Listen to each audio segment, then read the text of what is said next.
پاکستان د ملایعقوب خبرو ته غبرګون وښود، وایي له مسؤلیته تېښته مه کوئ، دا چې نور څه ویلي نو ویډیو تر پایه وګورئ.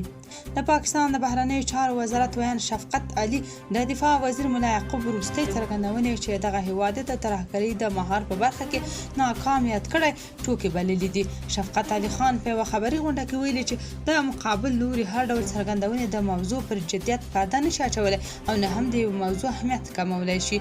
هغه دغه راز طالبان تورن کړي چې په افغانستان کې د TTP غړو ته د فعالیت بستر برابر کړی او زیاتوي چې دا د پاکستان او د سیمې د امنیت لپاره جدي مسله ده.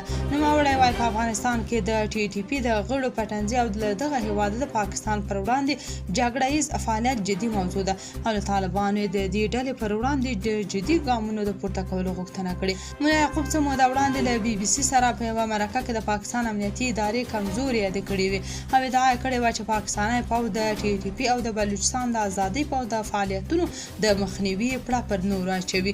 طالبانو تر اوسه د پاکستان د بهرنیو چارو وزارت ویان د وروستیو څرګندونو په تړاو څه نه دي ویلي. واک ته د دویم ځل لپاره د طالبانو له رسېدو وروسته د دوی او پاکستاني چارواکو په ځلونو د امنیتي اندېښنو او د یو شمېر نورو موضوعاتو په برخه کې پر یو بل تورونه پورې کړي چې له امله یې د دواړو لورو اړیکې خړې پړې شوي دي.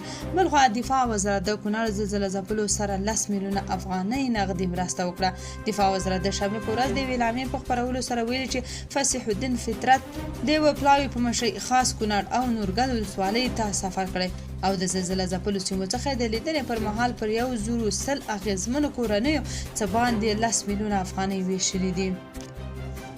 تاسو په دې اړه څه نظر لرئ؟ کومنټ کې شریک او چینل هم سبسکرایب کړئ.